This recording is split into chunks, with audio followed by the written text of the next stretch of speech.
Greetings and greetings and greetings and greetings and welcome and welcome and welcome, my people, my friend, I am sure sports family. So good to have you today for another episode. This is our 10th episode and it promises to be a good one. On this episode, in fact, we're going to discuss some NBA basketball, some cricket, some local football, and we're going to dive into some European football as well. I mean, samba mode. But when I get down to the end of the football discussion, my spirit will be lifted. I am sure. Yeah. Well, guess what, my people, the rich people, the poor people, the tall people, the short people, the black people, the brown people, the white people, the yellow people. Are you ready? I am sure I am ready. So let's get right into it. Speaking about some NBA, you know, the All-Star weekend just came to a close. Wasn't as exciting as many other years just because of the whole COVID pandemic and what was happening. You know, a lot of people didn't have much to say. Team LeBron won again. He defeated Team Durant. I mean, not much about it, but that's not the big buzz in the NBA right now. What's the big buzz is that we're heading into the trade deadline, which is on March the 25th. So you have a few more weeks left, and then teams are in playoff contention, are trying to fit 2 more pieces, 3 more pieces, 1 more piece here and there to get your team flowing and functioning in a way that they can possibly win the NBA championships, right? There are other players who are looking, who can move, who are seeking to find their ways out of teams that cannot make the playoffs and get on a contending team. So many shifting, many changes. Some teams are planning on rebuilding, so they are planning on shipping out players and stuff. So you have a lot of contract buyouts and players being released and put on waivers and all of that. Biggest names so far out there. I'm going to give you 2, where one is headed, where I think one is headed, and the difference that is going to make to this whole playoffs and what I believe going to happen in the end. Number 1 is this guy called Blake Griffin, who was a former Clipper, got traded to Detroit Pistons, and so he's at the Pistons now, but he just, by mutual consent, he had his contract bought out, and so now he is a free agent. He's really on waiver and can be claimed by anyone, and he has been picked up by the Brooklyn Nets, and I think that's a very good move for Brooklyn to have DeAndre Jordan and Blake Griffin back playing together, because they were both on the same Clipper team where Chris Paul was the point guard a few seasons ago and had some good playoff runs. So here it is that he would again form a partnership with DeAndre Jordan in Brooklyn, and guess what? He has Kevin Durant, James Harden, and Kyrie Irving on that team, and that right there puts them in pole position to come out of the East. Though the Philadelphia and the Milwaukee team are playing some really good basketball, and they could also make some moves. But if Blake Griffin were to fit into this Brooklyn team and start playing well, and Kevin Durant is in good health, so is Kyrie Irving, I don't think there will be anyone in the East who could actually stop them. I am sure. So look out for that and see how it fits, how it gels. Because, you know, chemistry is important. Not just competence, but chemistry. How the players fit together as a whole, and how that will affect the playing of the team and the style that they use. That could be a problem, but these are professionals, so I expect them to do very well together. Now, a next big player who is out there is this guy called Andre Drummond. Now, Andre Drummond was a Piston who got traded to Cleveland when Blake Griffin kind of came into Detroit.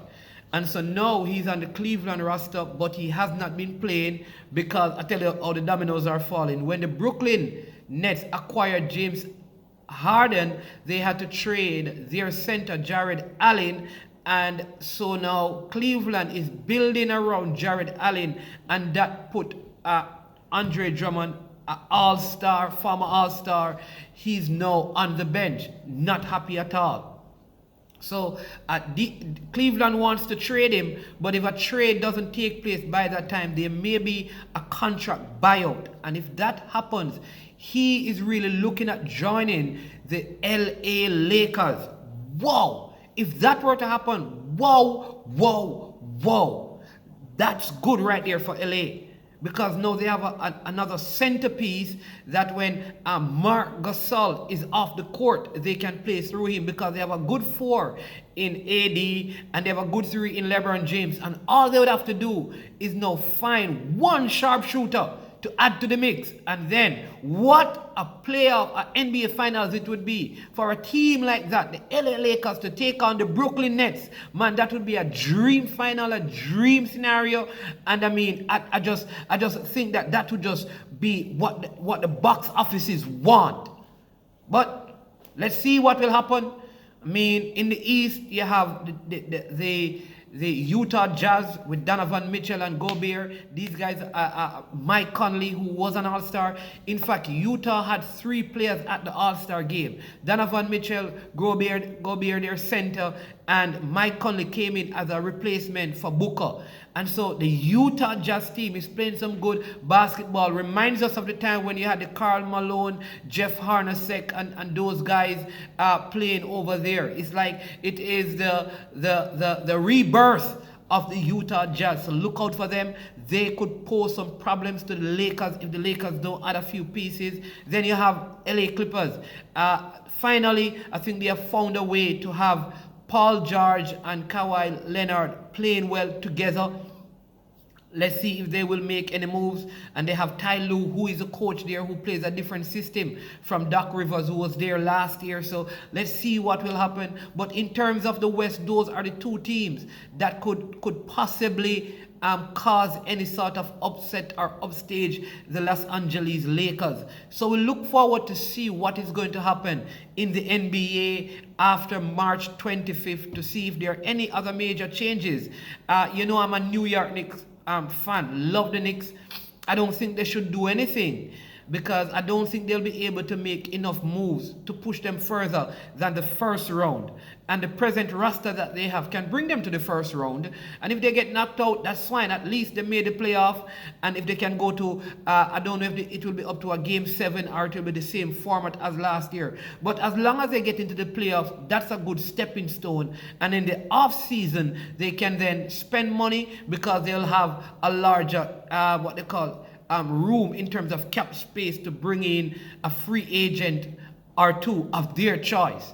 So I think they should wait out and not do many major shifts in this roster. Don't do any trades unless there are pieces that you're absolutely not using and you're getting some other fringe player who could come and add something here and there. But stay where you are, be stable, continue to build the way you're building New York Knicks. I love New York! Yes!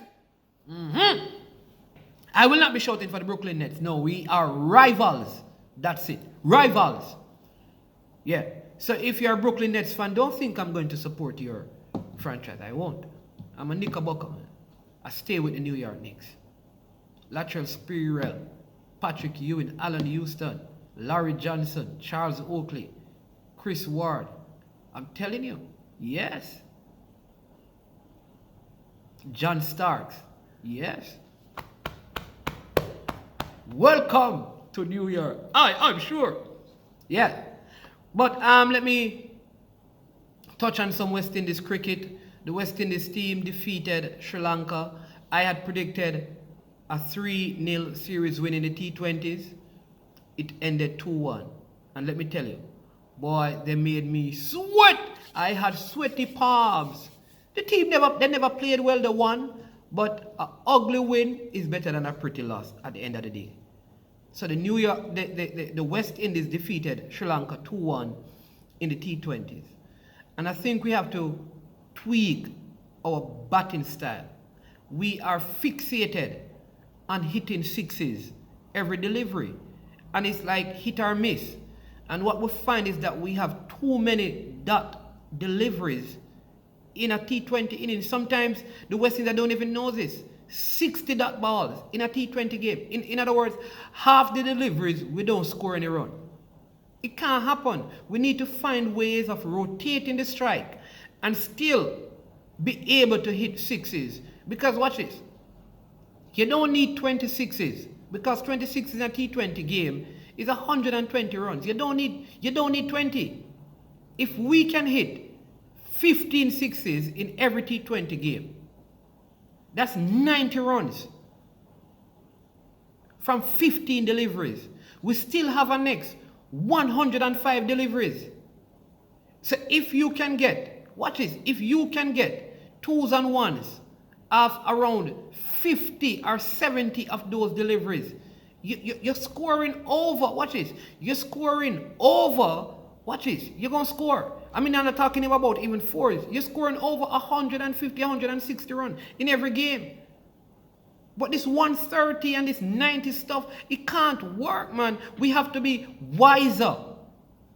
And I think instead of being wiser, we're trying to get stronger so we can hit the ball further. And it's the same thing that is plaguing our one-day game. We do not rotate the strike well enough, though we are very potent at six hitting. Not even fours. Our boundaries, we don't hit a lot. And so my thought is, batsmen, we need to tweak our play.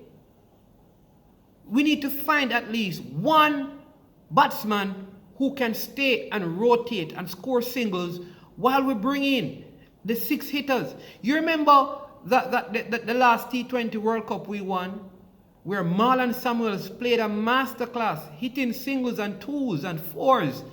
And then Carlos Brathwaite was able to hit after the last over. But that was really set up. 4 sixes Carlos Brathwaite hit and we won against England. And that really happened because Marlon Samuels anchored the inning. We need to have someone who anchors the inning by rotating the strike and hitting the ones and the twos. Because I believe we can score way more than we are scoring. And this is where I rate like the Virat Kohlis and Kane Williamson. These guys can play ones and twos, but they are just as good at hitting sixes. Come on, West Indies. We can do better than that. This West Indies side should not score less than 150 runs in any inning of a T20 game, unless we are chasing less than 150. But we are good enough that every time we bat, we make a minimum of 150 runs in a T20 game. We bat almost down to number 9. We had Dwayne Bravo at number 9. Obed McCoy can bat. Kevin Sinclair can bat. There are no mugs with the bat. So the coaches, these guys cannot be too big to change their games. And if that is the case, maybe they should not be playing. We have to tweak the game. The other issue I'm going to talk about with this whole cricket thing is simply this. From I've been watching West Indies cricket years, we have never had in one team 5 batsmen who play spin well. So most teams, when they play against the West Indies, they dominate with spin bowlers primarily. And I've been watching cricket from Viv Richards was captain, the latter end of his captaincy. And all those years, more than 20 years, we have not developed any sort of training regime to help our players play spin better. And then you're going to tell me it's because we don't have quality spin for them to face in the Caribbean? Watch videos. Look at their technical ability, especially the test team. We need to play spin better. Because some of the better teams in the world right now are better because, with probably the exception of England, Sri Lanka is highly reliant on spin. India, highly reliant on spin. New Zealand, reliant on spin. Right? Pakistan, Bangladesh, they rely on spin. That's all. That's 5 of the test playing nations. We need to do better. Come on, West Indies. Come on, West Indies. I am sure we can get to the top. Again, I am sure that can happen in my lifetime. And I plan to live long. So it may not be soon, but it will be in my lifetime because I plan to live long. There has been a lot of debate, a lot of dialogue, a lot of discussions, and there is negotiations going on right now in local football as it relates to the national team, the Reggae Boyz, and the Jamaica Football Federation. So if you have not heard, what has been happening is that the JFF, the Jamaica Football Federation, they made an initial offer, and I'm going to give you the basics, of like $2,000 per game, and then as they win, there'll be additional incentives for winning, and for tying a game, of course, they wouldn't get any additional fees except for appearance fees when they lose a game. And then in the World Cup in particular, there's an $8 million that is given to the local federations who qualifies for the World Cup. And if the local team qualified, the JFF proposed 15% of the qualification remuneration from FIFA to the players, and the other 85% would be in the coffers of the JFF. The players made a counter offer requesting $7,000 per game, and then an additional $1,000 for win, some monies for tying a game, and kind of similar nothing for losing a game, but the appearance fee really stays at $1,000. And then out of the $8 million, instead of the 15% that the JFF put in their initial contract, the players were really requesting 70% of the winnings, or of the remuneration for qualifying, and the JFF would get 30. All right. Since then, there was some meeting with attorneys, and dialogue took place, and the offers have been lowered, but I don't think they have come to any sort of agreement. All right. Now, there are many angles, many ways, many views concerning this, and some people have been very hard on the players, suggesting that the players were ridiculous in seeking so much money, and they know that there's a pandemic, and they know that things are very tough, and therefore they should be more reasonable. There are other people who believe that the JFF should pay the full $7,000, or at least increase the amount that they offered to the players. All right, where do we stand at I Am Sure Sports? All right, I believe in negotiation, that people can negotiate. And in negotiating, one of the things that I believe is important is to bring all the factors into play. All right. So number one, I think the JFF offer of $2,000, though they insist that that is what they can afford, is too small an amount. And this is not comparing it with other nations, because other nations, of course, do less, and there are some nations who do a way more. And so I'm not doing a comparison with other nations. I'm looking at the context of Jamaica's football and all of that. I think $2,000 is minimal. It's a minimal amount, and they should seek to buffer that up. I think a reasonable offer from the JFF would be around $3,000 appearance, and then you can work out the incentives for winning games and tying games. All right, that's number one. All right, and that means I think the players, the $7,000 is too high, and I think they came up with this when they looked at what other internationals and first world countries are offering their players. We cannot make the mistake of comparing what Jamaica's football can afford and what America's football can afford. Two different contexts, two different countries, two different status. We can't do that, all right? So the $7,000 is too much, and I think $3,000 would be a good place to kind of strike a deal, all right? I disagree with the JFF on the 15%, and here's the reason. I think the 15% is too little, especially when there's no explanation to it. If you go off of 15%, it would be better if you had a breakdown and some sort of outline, written, signed commitment as to what would happen with the other 85. Because a lot of this is about not amounts, but about the credibility of the JFF, whether the players trust them or not. And I think that is the issue. And to increase credibility, there should have been an outlined response as to what the rest of money will be used for, with signed memorandums of understanding in place. All right. For example, if you said from the 75%, we're going to give each parish for the development of youth football, under 12, under 15 male, under 12, under 15, under 17 female, all the way up to the under 20 level. Each parish will get a share of 30%. All right.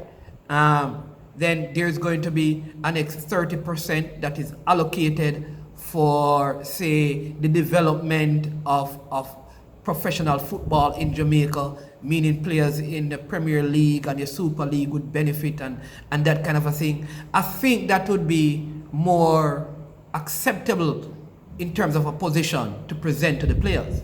The fact that they didn't do that kind of left you in a bad spot. But I also think like 70%, the 70% request for the players is too high. Now they have come down to 50-50, and I still think it is too high. I think instead of working out percentage, what the player should say is, listen, if we qualify for the World Cup, each player must be paid a particular amount.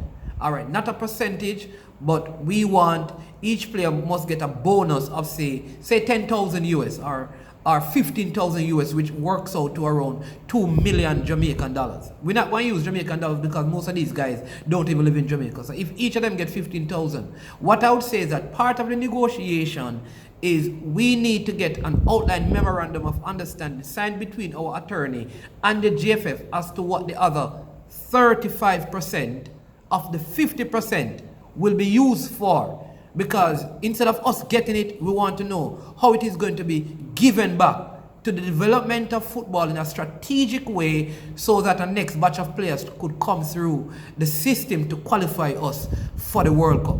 And so I think the reasoning is just very self-centered. I think the JFF is looking at themselves primarily, and the players are looking at themselves. And there's no overall view of what the landscape of football looks like and how we are reshaping the landscape of football. It cannot be that the JFF want to make so much so that they can have so much, and the players want to make so much to the detriment of future generation of footballers. All right? And so I understand that. I understand how the players feel, because some of them are looking back at family members and good friends who played in the last campaign who are broke, and they are probably saying, listen, I don't want to fall in that position. Here's the truth. The truth is national teams don't normally bring people into wealth. In soccer, most persons who have wealth in the sport of soccer get it from their professional career. And what happens is that, like, a qualifying for a World Cup really gives you the platform, to really take your career to a next level. And so there is an opportunity here for the players. I hope they will sit down. And like I said, I would say agree to the 15% players. But agreeing to it means that at least the other 35%, you must have some say in how that is allocated in terms of football development across Jamaica. Because I know a lot of you're not really seeking money for yourselves. You want to know that other players who are suffering in Jamaica can benefit. So that is where I think you should channel the discussion and challenge the JFF. All right, so let me give you now, as we move on, some quick roundup about what is happening across Europe. Manchester United, listen, let me congratulate. Come on, put your hands together for Manchester United. Listen, you surprised me. And this is the issue I have with Manchester United. Having watched how Manchester United played Manchester City and defeated them in the Manchester Derby, I'm saying that you guys should be so disappointed, because you could have won the title. You could have put on a bigger, better challenge. You have it. I told you, you have one of the best squads in the league. Why did it take the Manchester Derby for you to show such quality? What is wrong with the coach? All those games that you have tied, you have missed a marvelous opportunity. Think about that. If you had played this way in in 6 of the other nil-all games that you had with the top 6 teams. Imagine where you would be. Where you would be. You have the potential. But for some reason, your coach puts you in a box against certain teams. For what reason? I don't know. So though I'm glad that you won, I'm disappointed. I am disappointed because you need to do a whole lot better. You should be disappointed after beating City. You now see your real potential and know you should be better off in terms of points in this league. Better off.